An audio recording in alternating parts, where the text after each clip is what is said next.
Hi booksellers, my name's Dr. Remi Kowalski. I'm a pediatric cardiologist at the Royal Children's Hospital in Melbourne, Australia, which is the largest cardiac centre for kids in the country.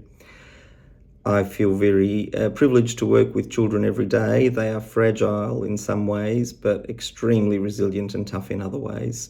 They ask fantastic questions and are endlessly curious. It's very nice to come to work and not have to be 100% serious all the time, so I definitely count myself lucky. The heart is a fascinating organ. It's a mechanical device. It's a pump. There is pressure. There is flow. There are valves. In another life, I probably would have been happy to be an engineer.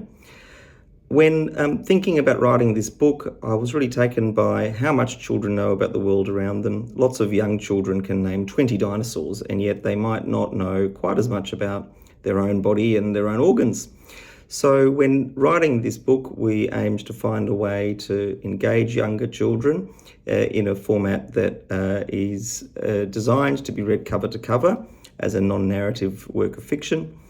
Perhaps the younger children will have this book read to them by their parents, and the older children would probably be able to read it themselves and get something out of it. In trying to engage children's interests, I've put in some comparisons here between the human heart and animal hearts, such that we can keep their attention and they can learn something new.